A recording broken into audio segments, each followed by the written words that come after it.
welcome to Bad Music Taste and Other Ways to Ruin Your Life. My name is Dominic. And my name is Sam. Sam has this week's record. This week's record is Feel Your Feelings Fooled by the Regrets. The debut album was released in 2017 on Warner Brothers Records. I first found out about the Regrets when scrolling through CDs in the library, and I've loved them ever since. My favorite song off this record is Seashore. But anyways, our guest today is Stacey Dee from Bad Cop, Bad Cop. How are you today, Stacey? I'm great. The weather's awesome, and I'm sitting outside and excited to talk to you guys. Oh, Awesome. we're excited to talk to you. So The Ride is Bad Cop, Bad Cop's third and most recent album. How has it been different to release a record during COVID without being able to tour and support the record? It's wild. We had no idea, obviously, that this was going to happen. And we thought about maybe pushing the record back to release it later, but then decided that it's probably good to release it now to give new music to the world while people are stuck at home looking for new things to do. So that's what we decided to do. It's crazy that we can't go tour on it. I mean, life is so weird right now. Yeah. So we love your work at the Sidewalk Project, and we just want to talk about it a little bit because of how great it is. So would you say that the pandemic has also affected your work in that field? It has in that we're not able to do our regular Sidewalk projects, which is filled with art and music and connection, because we can't get real close to each other. We can't share instruments. We can't be singing with each other with masks on. So those full days, because the Sidewalk project really is kind of like a party day where we give out fem care kits and hygiene kits and clothing and food. And then we have art and music. We paint together and we sing together. We are still providing those things, but we're going tent to tent instead of having people come to us. And so we're not doing music, we're not doing art, and we're not doing clothing giveaways right now. But we are doing harm reduction and hygiene kits and fem care kits and safe sex workers kits and things like that to try to protect as many people. And also PPE and masks. We're getting people.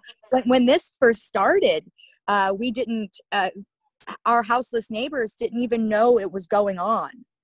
They didn't know to get masks. They didn't know to quarantine. They didn't know. So we've been trying to educate. I mean, that's changed now, but we try to get as many masks in as many people's hands as we can. Even the Department of Mental Health, you would think that the state Department of Mental Health would have masks, but they didn't have. We had to supply masks to them too. Yeah, I think it's wonderful that you guys are doing that, though. Like, seriously, educating people, it's awesome. Yeah, the Sidewalk Project is just an incredible thing that I'm so excited to see grow more and more every day, you know? Yeah. So with the internet being what it is and the politics that accompany it, do you guys get a bunch of internet crazies that are upset by like the name of your band or the meanings behind the songs? Yeah, just being 4 women in a band means that we're feminazi. You know what I mean? Yeah. Just being 4 women in a band with a voice means, like, if I stand up for things like in our song Sugarcane, that was a true story. My friend got beat up by her boyfriend. Like, this is stuff like, you know, it's tough to hear, but it's true. But then, you know, you raise that kind of conversation and some people just do not want to hear it. Yeah. But I would say mostly we have a lot of support. It's mostly support. It's maybe 10% terrible people. Yeah. But with the band's name, Bad Cop, Bad Cop, man, you know, what a name to have for a band at a time like this. Yeah. You know, you know, I've never been comfortable around police. That's just the way I was raised. I was raised a poor white person, you know, being poor and having a fear of authority has always been with me. You know, having that fear of authority has always been with me.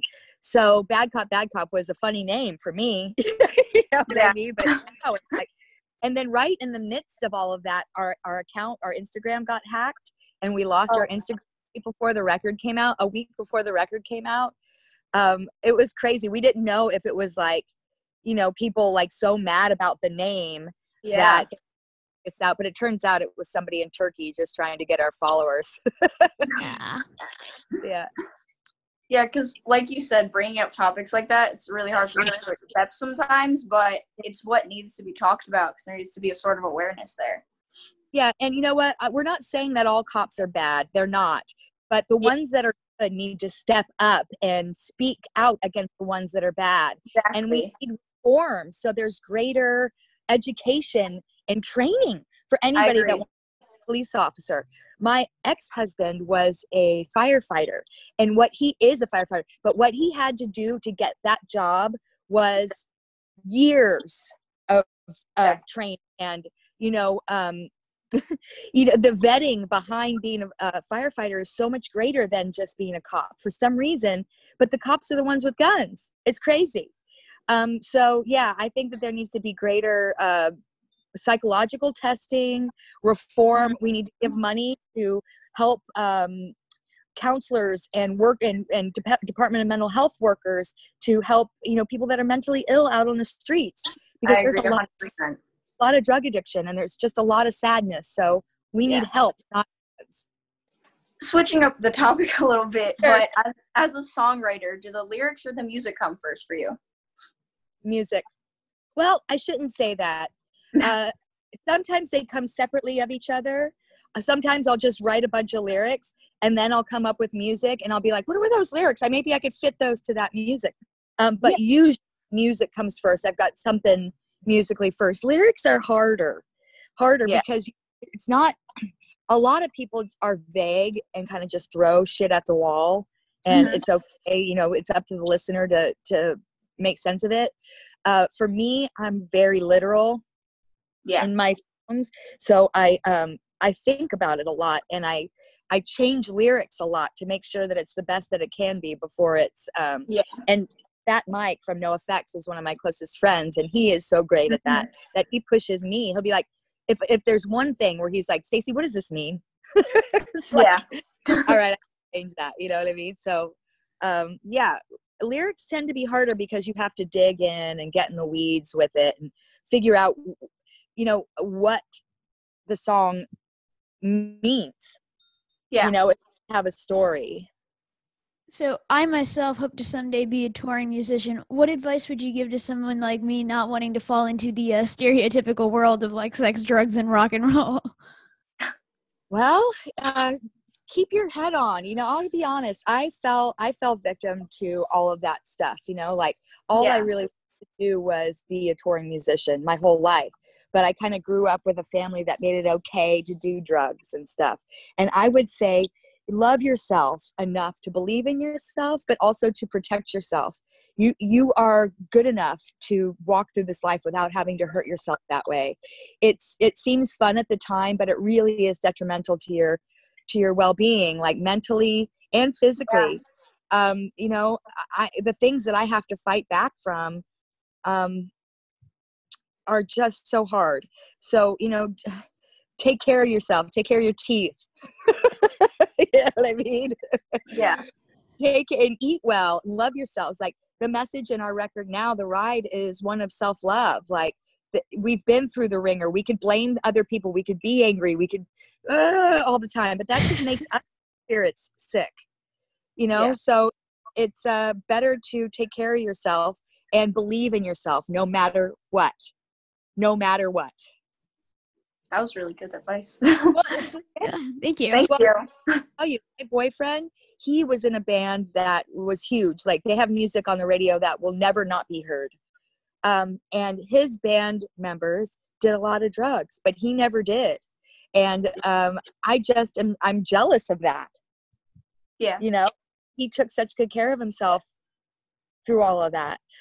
So if I got to do it again, I would definitely slow down. Yeah. Enjoy the little moments in between. Yeah. Enjoy traveling, enjoying getting to see the world instead of drinking through it or taking drugs through it. And you know what I mean? It's gross. Yeah. But everybody's journey is their own. So yeah. So Fat Records being one of the most well-known punk labels, could you give us a little background about how you got signed and what are some of the best things about being on the label? Oh my gosh, I think about it all the time.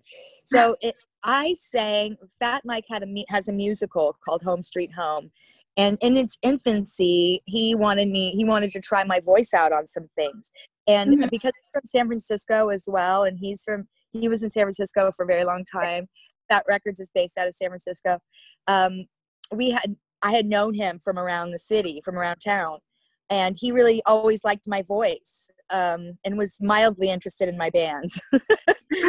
But so he said, Stacey, one night after a loved one's show, we went to the Eagle and we're playing pool, and I bet him.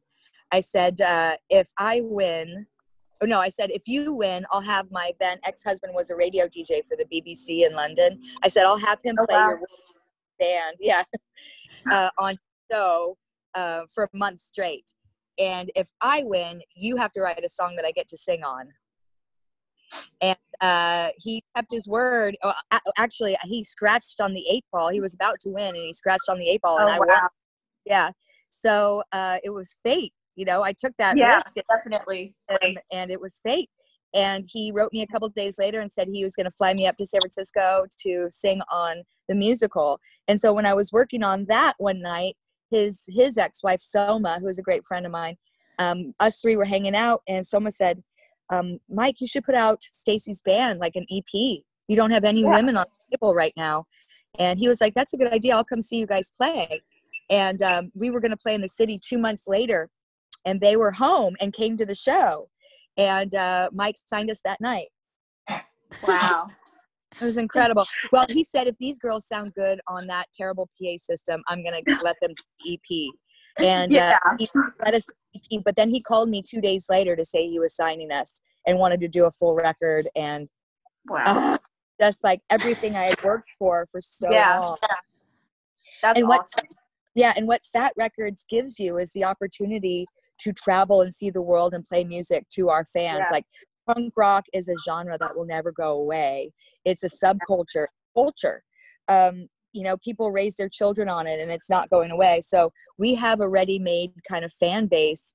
Not to say you don't have to go to work and connect with, you know, the world in order for people to want to listen to your band or go see you guys play live. But Fat Records gets your music out into the world in a big way. Gets you on playlists. You know, makes you vinyl, makes you CDs. Like, this is like seeing your babies come to life. They give you the opportunity to let your babies come to life. It's incredible. And it gives you an opportunity to get an agent and to book tours of the world. Fat Records is, they just have taken such good care of me. All right, you guys, have a great day, okay? You too. You too. Bye. Bye. Bye.